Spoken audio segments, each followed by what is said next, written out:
ia mexer com mortos, que não são os mortos, né, voltando à vida, né, são o inimigo enganando, né? E aí, nesses lugares onde se busca a cura, porque é um desespero da pessoa que ficou doente, ela quer a cura, né? Ela recebe a cura como se fosse de Deus, mas não era do próprio inimigo. Para solidificá-la no engano. Vamos continuar aqui, nós vamos entender. Aconteceu que os filhos de Saul morreram, né? E o próprio Saul morreu, né? Ele estava ferido lá, aí ele se joga sobre a sua própria espada para não ir preso, né? Então ele acaba morrendo de fato nessa guerra. A Bíblia diz que sobre o estado dos mortos, a gente vai ver muita coisa agora, né? E vocês já sabem. Quem foi que falou a Saul através de feiticeira? Foi realmente o profeta ou o diabo disfarçado? Nós já sabemos disso, mas muita gente acredita que pode de fato falar com a pessoa que morreu. Vamos ver o que a Bíblia fala de maneira, né, muito clara. 1 Reis 22. Quem vai ler? Respondeu ele: sairei e serei espírito mentiroso na boca de todos os seus profetas. Olha aí o inimigo aí, né? Ele vai para enganar mesmo, né? Um espírito mentiroso. Apocalipse 16:14 meio que repete essa ideia do Antigo Testamento. O que fala lá? Porque eles são espíritos de demônios, operadores de sinais. E essa parte do Apocalipse, irmãos, ele está da parte do final. Que no final o inimigo vai agir com grandes enganos, né? Com sinais, com milagres, falsos milagres, com prodígios. Mas o povo do Senhor também vai estar reavivado e fazendo grandes milagres. Mas esse é um assunto para outra hora. A gente vai ter que falar logo sobre essa questão do dom de cura, né? Qual que é o verdadeiro e qual que é o falso, né? Então vamos lá. Será que os mortos voltam para conversar com os vivos? Este texto de Eclesiastes é muito revelador, né? Quem gostaria de ler? Está dando para enxergar bem? Para mim está tão pequenininho lá, mas aquela Deus é menor, né? Quem vai ler? Mas os mortos não sabem coisa alguma, nem tampouco terão eles recompensa, porque a sua memória jaz no esquecimento. Amor, ódio e inveja para eles já pereceram para sempre. Não têm eles parte em coisa alguma do que se faz debaixo do sol, porque no além, para onde tu vais, não há obra, nem projetos, nem conhecimento e nem sabedoria alguma. Então o texto de Eclesiastes, ele foi ali o livro que Salomão escreveu no final de sua vida, depois de ter tomado muitas e muitas decisões erradas. O homem mais sábio do mundo, né? Só depois de Jesus, ele perdeu só para Jesus, né? Ele chega no final de sua vida com algumas conclusões. E a respeito dos mortos, do estado dos mortos, ele fala de maneira muito clara, né? Não sabem coisa alguma, não tem recompensa, não tem sentimento, né? A inveja, o amor, o ódio já pereceu, não está sentindo nada, né? Não tem memória, não sabe o que se passa lá no pós-morte, não tem parte das coisas que acontecem aqui debaixo do sol.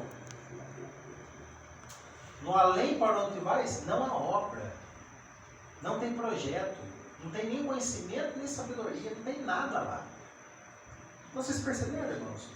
A pessoa não está indo para um lugar que ela está evoluindo, né? Como creem os espíritas, por exemplo, que está evoluindo, que os espíritas acreditam que Jesus era um espírito evoluído. E que um dia todo mundo vai acabar chegando no mesmo estágio de Jesus como espírito evoluído, através de muitas reencarnações e etc e tal. São muitas filosofias, sabe? Mas a ideia é assim, né? Que a pessoa não morre, mas ela continua em algum lugar, outros vagando, outros evoluindo em algum lugar, aprendendo e tal. Não tem nada disso. A Bíblia fala que não tem mais nada, não tem sentimento, não tem memória, não tem nada. Algumas pessoas querem se consolar, né? Olha, eu perdi uma pessoa, essa pessoa estava no céu olhando por mim, né? E eu falo com ela, né? É uma maneira que às vezes as pessoas encontram para se confortar, né? Mas, minha mãe contou uma história, né? Minha avó tinha morrido por uns dias. Perdão. Minha avó tinha morrido uns dias e... A sua avó? Mãe de sua mãe? Isso. E meu avô estava viúvo, né? E a minha avó apareceu para ela e falou que o meu avô ia levar meu avô lá pro céu, lá, que ela ia ficar bem, e depois de uma semana o meu avô morreu. E minha mãe acredita nisso e Acredito que teve realmente esse encontro e tal. É. Você tá vendo como o inimigo é astuto, irmãos? Ele faz as coisas acontecerem. Só que assim, ele percebe, ele sabe o estilo de vida de cada um, ele sabe se a pessoa está doente ou não. Ele sabe essas coisas. Não porque ele é onisciente, sabe todas as coisas, porque ele está vendo, ele está acompanhando. Né? Principalmente se a pessoa está fraca, né? De espírito, ela vai acreditar. Vai acreditar. E aí o que acontece? É que nem o Mateus está falando, né? A sua mãe ainda pode, né? Hoje ela crê nisso, mas ela pode ainda enxergar, né? A verdadeira história como ela é, né? Com muita oração e com a Bíblia. A Bíblia tem poder, irmãos. A Bíblia, o Espírito Santo, através da Bíblia, ele alcança o coração das pessoas, né? Mas, olha para vocês verem como que esse é um grande engano do tempo do fim. O tempo do fim, ele será marcado por alguns falsos ensinos que conflitarão com os ensinos da palavra de Deus. Ok? Por exemplo, né, um que é muito claro, né, mas não claro para todas as pessoas, é a questão do sábado versus o domingo. Não há nenhuma dúvida que pela Bíblia Sagrada o dia santo é o sábado. Não tem dúvida alguma. Algumas pessoas dizem que virou o domingo, né, no pós-morte de Cristo. Porque Jesus ressuscitou há quase 2000 anos atrás. Num domingo como esse, agora o domingo passou a ser o dia de guarda. Mas não tem ligação uma coisa com a outra, entendeu? Inclusive ali no livro de Romanos, Paulo fala que a morte de Cristo, ela é, vamos dizer assim, comemorada, não por se guardar um dia, mas por se batizar. Então ele faz a analogia ali, né, que nas águas a pessoa ela é morta para o eu, para aquela vida sem Jesus, sem Deus, no pecado. Ela é enterrada nas águas e ela ressuscita numa nova vida, num novo eu, uma nova criatura. Então Romanos ele faz esse paralelo, né, com a morte, né, o sepultamento de Cristo e a ressurreição, com o mesmo simbolismo, né, a morte do cristão, o sepultamento nas águas e o ressurgimento para a nova vida, uma nova criatura. Então não tem nada a ver com o dia de guarda. Tem que ver com o batismo. Vamos ver isso? A história do domingo foi 150 anos depois da batismo. Muito tempo depois, né? Depois da ressurreição de Cristo. Toda a primeira geração já tinha morrido e tal, aí começou a introduzir-se, né? Aprovado pela própria Igreja Católica. Só que daí no tempo do fim, irmãos, olha para vocês verem como que é, Mateus, o exemplo que você deu foi muito bom. No tempo do fim, o inimigo vai usar de todas as estratégias para enganar as pessoas. E esta será uma forma, Mateus acabou de falar, esta será uma forma. O inimigo fará aparecer que pessoas que já morreram, pessoas queridas, voltarão, aparecerão as pessoas e dirão assim, entre outras coisas, olha, né, agora o mestre está voltando, o domingo é o dia de guarda, e as pessoas acreditarão em espíritos enganadores. Essa foi a primeira grande mentira, irmãos, e que funcionou muito bem para o inimigo. Por isso é importante saber da verdade. Olha lá, Salmo 6, verso 5, o que diz? Opa, perdão. Na morte não há recordação de ti. Muito claro. Vamos ver outra passagem bíblica. Salmo 115, 17. Os mortos não louvam o Senhor. Outra passagem, 146, verso 4. Sai-lhe o espírito e eles tornarão ao pó. E nesse mesmo dia perecem todos os seus desígnios. No mesmo dia que morre, acaba tudo. Então, a Bíblia, ela repetidamente, ela fala que a morte é o fim. Acaba tudo. Acaba a vida, acaba o pensamento, sentimento, desígnio, acaba tudo. Não tem mais comunicação. Então, para entender um pouquinho sobre o que é a morte, vamos entender como foi a vida. Gênesis capítulo 2, verso 7. Na criação, o que Deus fez para uma pessoa passar a existir? Quem vai ler? Então formou o Senhor Deus ao homem do pó da terra, e soprou das narinas o fôlego de vida. E o homem passou a ser uma alma de Deus. E isso que é importante, irmãos. É sempre, esse texto tem que ficar na memória nossa. O início de tudo, antes da mentira, é isso aí. Depois é que vem a mentira, né? Então, Deus fez o homem da onde? Moldou o homem ali, o Adão, né? Moldou ele, um boneco de barro ali, de pó. Só que era um boneco. Boneco é um boneco, né? Um boneco de barro. Já fizeram boneco de barro quando vocês eram criança? Então, é um boneco, tem vida, sai andando? Não. Aí, para ter vida, o que foi que Deus fez a sequência? Isso, né? Esse fôlego de vida, o sopro de vida, poderia ser traduzido como espírito. Irmãos, porque a palavra no original é a palavra ruar. R-U-C-H, né? R-U-A-C-H. Ruach, mas fala ruar. A palavra no original é essa, e ela pode ser traduzida de várias formas. Uma é fôlego, a outra é sopro, a outra é espírito. Ok? No Novo Testamento, a palavra aqui, no Novo Testamento é em grego, no Antigo Testamento é em hebraico. No Novo Testamento, a palavra equivalente a ruar é pneuma. Pneumático, o que é? Uma máquina movida a quê? Ar. Pneu, o que está dentro do pneu ali? Então, pneu, ar, sopro, pode ser traduzido como espírito e por aí vai. Tem outras palavras também.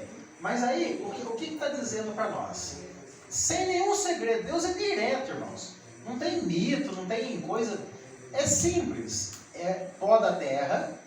Na terra tem oxigênio, tem nitrogênio, né? Tem os sais minerais. É isso que é constituído o nosso corpo. E o fôlego de vida. Corta a respiração, o que acontece? A pessoa cai na água. O que acontece? A pessoa entra no local que não tem oxigênio, né? Um espaço confinado. O que acontece com a pessoa? Então, afogamento, sufogamento, enforcamento, tudo tira a vida, porque interrompe.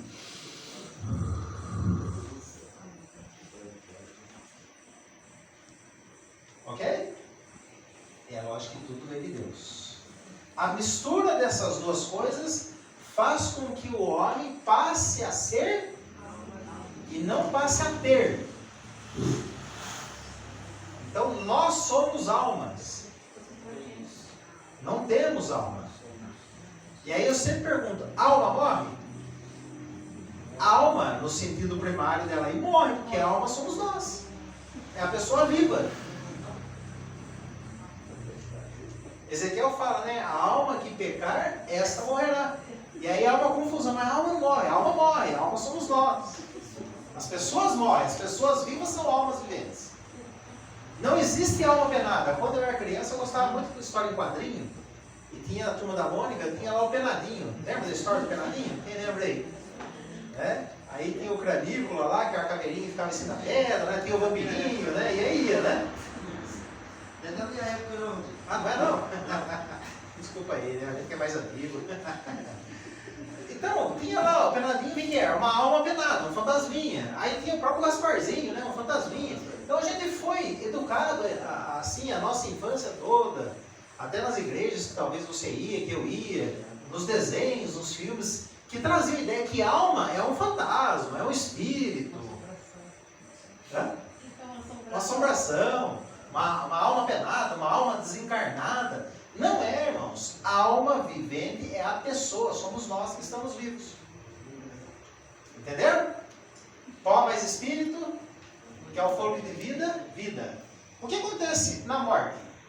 Algumas pessoas creem que as pessoas reencarnam. Ah, vou reencarnar no animal agora. Minha próxima vida eu vou ser um animal.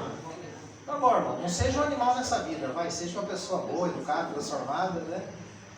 Alguns acham que vai voltar como um animal. Ah, eu vou voltar aqui num cachorro, num passarinho, não sei o que, né? Outros acham que vão morrer e vai sair um espírito, né? Que eles falam da alma, de dentro da pessoa que está aprisionada. A irmã Orquídea já faleceu, né? Aqui, acho que você lembra da irmã Orquídea? Sim. Uma senhorinha abençoada, né? Sim. Ela dava, acho que mais de 30 estudos bíblicos por semana. Mulher de Deus. O irmão Francisco, que é o Vilmo, né? Ele falou que eles marcavam no caderninho para não confundir. Então ele tinha todo o histórico marcado no caderninho das pessoas que ela ia estudar a Bíblia, qual estudo que deu e qual dia. E disse que para uma mulher, eles estudaram 2 anos a Bíblia junto com a mulher. Era perseverante. No velório dela, o pastor André perguntou quem aqui foi beneficiado, né, pela irmã Orquídea, dando um estudo bíblico, passando seu conhecimento. Metade, mais de metade ergueu a mão. Eu, inclusive, meu primeiro estudo de Apocalipse foi com ela. Né, foi com ela. E ela falava que uma vez eles começaram a estudar Bíblia para uma família e eles estavam levando a filha pequena, uns 10, 12 anos, alguma coisa assim, no psicólogo.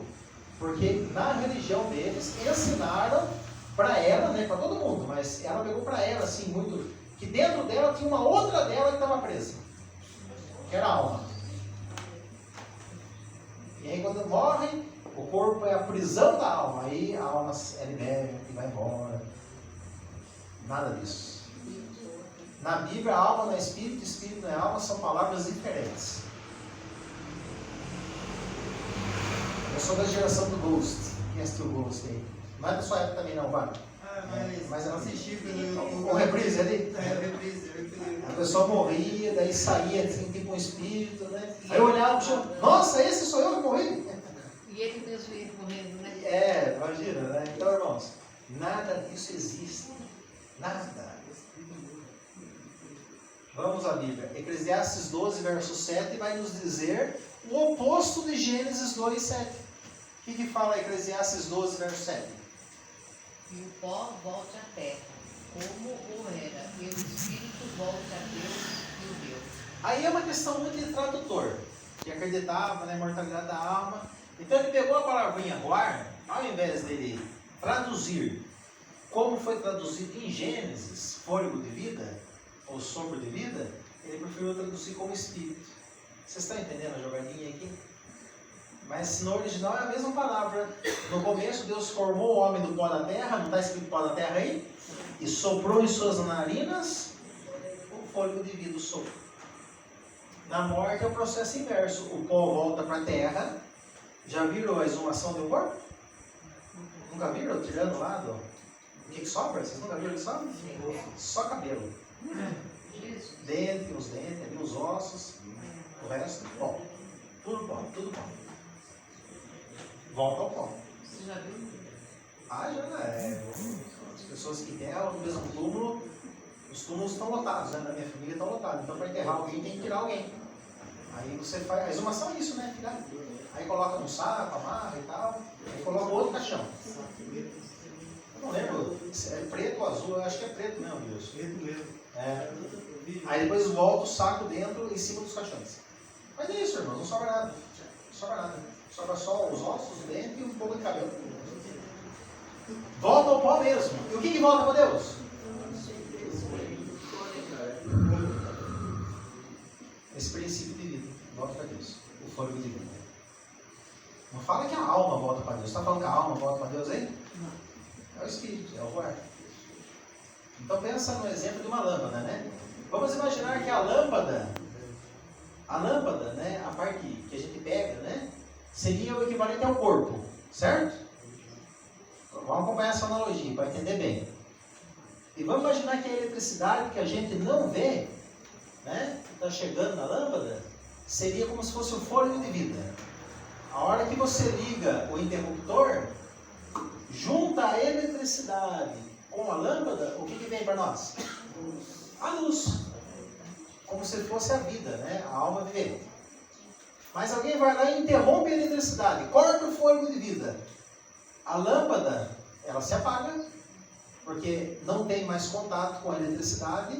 Então, quando a lâmpada perde o contato com a eletricidade, para onde vai a luz? Ela se apaga e não tem eletricidade. Não foi para lugar nenhum, né? Só se apagou, deixou de existir. Não foi para lugar nenhum. Quando a pessoa morre e o fôlego de vida volta para Deus, para onde vai a vida?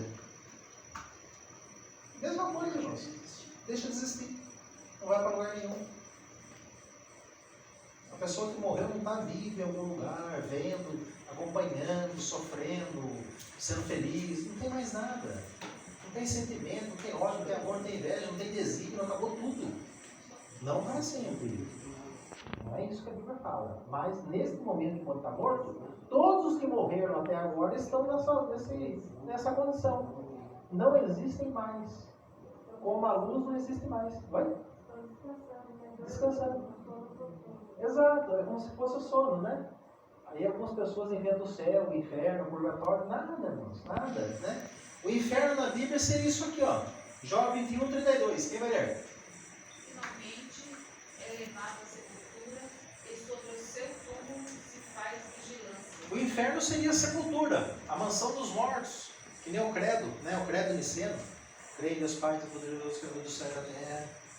Em seu Filho, mais Jesus Cristo. Não lembro mais como é que reza isso aí, né? Mas ali no credo, isso aí foi em Nicéia, ano 500 e alguma coisa, 400 e alguma coisa, foi, a igreja se posicionou com o seu credo, né? E lá fala que Jesus desceu à mansão dos mortos. Mais antigamente fala que Jesus desceu ao inferno, restou o terceiro dia, subiu aos céus, né? Onde foi assassinado de Deus o Pai, Todo-Poderoso, Criador do céu e da terra, onde ele devia julgar os vivos e os mortos. É assim, né? Vocês lembram disso aí, né? Era mais ou menos nessa linha aí o credo niceno. Tá quase tudo certo, irmãos. Então o inferno, antigamente, nesse credo, foi depois passou a ser rezado como mansão dos mortos. E mansão dos mortos é a sepultura. Ah, mas aquele inferno que pega fogo, isso aí não existe. No tempo do fim, depois do milênio, vai existir algo parecido com isso, que vai ser o fogo de Deus a consumir o pecado, o diabo, os seus demônios, né? E os pecadores, infelizmente. Que vai acabar em fogo. Vocês já ouviram falar, né? Um dia o mundo acabou em água, agora vai acabar em fogo, né? Mas depois do milênio que isso vai ocorrer. Tudo bem? E os justos, quando vão se tornar imortais? 1 Tessalonicenses 4,16. Quem vai ler? Portanto, o Senhor mesmo, dada a sua palavra de ordem, ouvindo a voz do arcanjo e ressoar na trombeta de Deus, descerá dos céus mortos em Cristo, ressuscitarão primeiro. Olha, então neste momento é que os mortos voltam à vida. Então até ali está todo mundo inexistente, que é o que a Letícia falou, descansando, né? Como se fosse estivesse dormindo. No momento da volta de Cristo, os que morreram em Cristo vão voltar à vida. A voz do arcanjo. A gente vai ainda falar sobre o arcanjo aqui, quando for estudar o livro de Daniel. Até o livro do Apocalipse a gente vai falar também. Quem é o arcanjo Miguel. Então, neste momento, quando essas pessoas retornarem à vida, elas nunca mais vão morrer. A mortalidade já começa ali no momento da ressurreição. É isso, irmãos. A Bíblia não fala em pessoas imortais. A Bíblia fala em pessoas que são mortais, mas que voltarão a viver. E aí sim receberão a imortalidade. A Bíblia não fala em reencarnação. A Bíblia fala em ressurreição.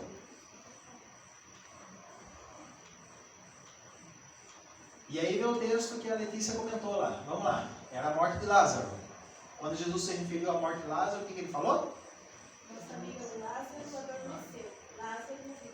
Então, se vocês lerem ali no Evangelho de João, capítulo 11, quando Jesus falou assim, que veio o mensageiro falar que Lázaro estava doente, né? E quando veio ali a mensagem que Lázaro tinha morrido, Jesus virou para os seus discípulos e falou assim: nosso amigo Lázaro adormeceu. Aí os discípulos não entenderam. Eles falaram: mas então você está dormindo, está tranquilo, né? Daqui a pouco ele acorda. Aí diz a Bíblia que Jesus teve que falar abertamente: Lázaro morreu. Por que Jesus fez essa comparação, irmãos? Dá para você descrever para alguém que nunca passou por aquilo uma coisa que ele nunca viu, que ele não sabe o que é? Quando os profetas tiveram uma visão de Deus, eles tentaram descrever para nós, né? Aí Isaías viu lá carro com os anjos com um monte de asa, né? Aí foi o profeta Daniel e viu aquela figura esplendorosa, brilhante. Aí vem João, é pé de bronze, né? Tão brilhante que era, barba branca, não é que é um senhor de idade, né? Mas era muita glória, muita luz. Eles não conseguem ter as palavras para descrever aquilo que a gente nem imagina o que é. Como é que vai descrever para você uma coisa que você nunca viu, nem imagina como é que é? Como é que vai descrever o céu para nós? É impossível. Tem que estar lá para ver. Mesma coisa da morte. Não dá para descrever a morte, porque quando você morrer é uma vez só. Tem como você morrer e voltar para morrer de novo, né? Dá um relato. Oi? Quando você morrer, depois voltar, dá um relato e morrer de novo. Então, não dá, né? Não dá. Embora, a verdade, muitas pessoas que passarão por duas mortes, né? A morte eterna depois. Mas vocês entenderam a ideia, né? Quem morreu, morreu. Não vai voltar agora, vai voltar na ressurreição. Seja dos salvos, seja dos perdidos, vai voltar só na ressurreição. Então, como descrever alguma coisa que a gente não sabe, não experimenta? Jesus, então, ele faz um comparativo. Uma coisa que a gente pode compreender, que é o sono. Quando você está lá de noite, cansado, deitou, dormiu, alguns falam assim: essa noite eu desmaiei, né? Nem vi, né, passar. Irmãos, quando a gente dorme gostoso assim, né? Você tem noção de quantas horas passaram? Tem noção do que aconteceu na tua volta? É isso. A morte é isso. O Marco Gíbio, né, que deu estudo bíblico para mim, ele falou no estudo bíblico, né, eu guardei. A morte é como um sono sem sonhos. Você morreu, fechou os olhos, é como se tivesse dormido, não tem noção de quanto tempo está passando e nem noção do que está acontecendo. É no piscar de olhos também, viu, irmãos? Os que morreram há muito tempo, na volta de Jesus, é como se tivesse morrido, fechou e abriu e está vendo Jesus vindo. Que coisa gloriosa, né, para os que morrem assim, né? Eles só vão perceber que morreram quando acordaram. Quando acordar. O que aconteceu, né? É isso. Deus é maravilhoso. E será um grande momento de desespero, né? Se a pessoa abrir os olhos e ver a cidade santa ali. Aí está perdendo. Se ver Jesus e os anjos vindo, trombeta tocando, o arcanjo falando, primeira ressurreição. Se ver a cidade santa, segunda ressurreição. A segunda perdida.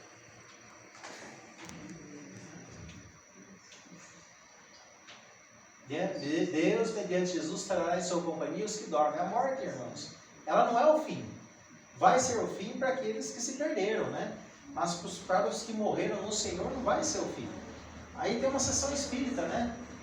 As pessoas aí invocando e tal, e aparece um espírito. Isso é um desenho, né? Mas é como se fosse nos dias de hoje. Muita gente faz isso, né? Vão atrás dos médiuns, né? Existem médiuns famosos, tem até filme, o Chico Xavier, por exemplo, que psicografava, né? Ficava lá escrevendo o que o morto falava e tal. É o inimigo, né? E existe um sacana também, né? Aquele de Goiás lá. João. Não, o João de Deus era médico, né? O João de Deus era médico, né? Ele era médico. Irmãos, e olha só para vocês verem. Olha, Mateus, eu vou usar o exemplo da sua mãe também, né? O Chico Xavier era uma pessoa boa, ajudava as pessoas. Eu gostei bastante dele, viu? Então, ajudava as pessoas, né? A caridade. Olha só. Mentira, engano, né? Vocês estão vendo como que o inimigo age? Através de uma pessoa boa, de um movimento bom. Porque você pega os espíritas, o negócio deles é caridade, é ajudar, né? Aquilo que o povo do Senhor devia estar fazendo, mas faz também, o povo do Senhor faz também. Apocalipse 16, 14, só relembrando, quem vai ler? Porque eles são espíritos de demônios, operadores de sinais. Irmãos, só engana se parecer correto, se parecer certinho. A primeira grande mentira da Bíblia, vamos lá. Gênesis 3, 4.